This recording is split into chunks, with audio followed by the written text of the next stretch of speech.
fun in those days picking rocks and shoveling T-bar tracks. Occupational Safety and Health Administration came into existence.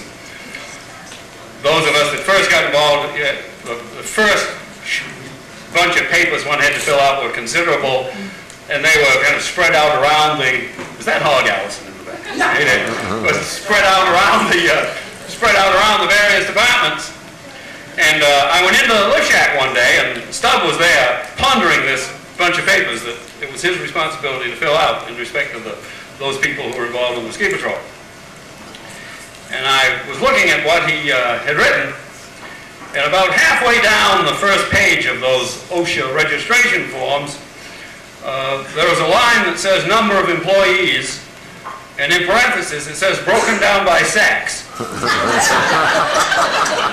And no one in the world but Stubb could have or would have, as he did, wrote, none that I know of.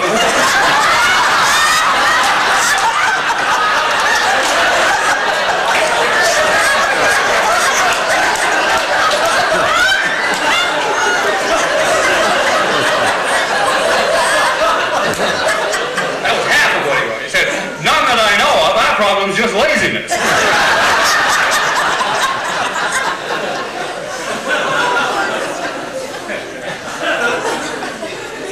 Another fond memory of stuff, well, I shouldn't tell it, but I will.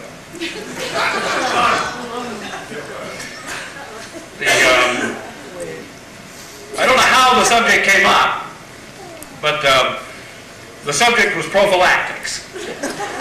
And there was nowhere in Kingfield that, in fact, one could get such things.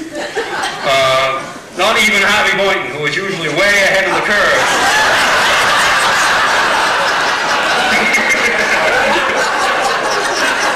If there was money to be made in prophylactics, one would have thought Harvey would have done that before the rest of us. But not even Harvey Boynton had them, but word came down that Bill and Ruth Jones up at Bill Jones General Store in Stratton, in fact, had a supply. And so we, as young fellows, were interested in all that, and Stubb was especially so for some reason. And so I said, well, Stubb, I'll take you up after work, man, and we'll check this out. And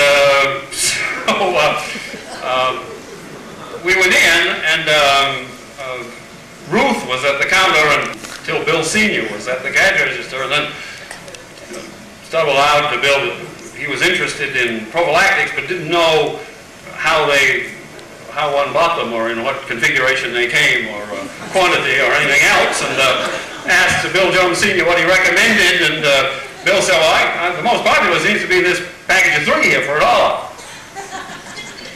And Stubb said, fine as kind, that sounds good to me, I'll do it. So Bill Jones put them in a bag and handed them to Stubb and said, that'll be $1.05. And Stubb said, Bill, I thought you said that there were 3 for $1. And Bill said, oh yeah, but the 5 cents is for the tax. Stubb said, oh yeah, I was wondering how you held them on.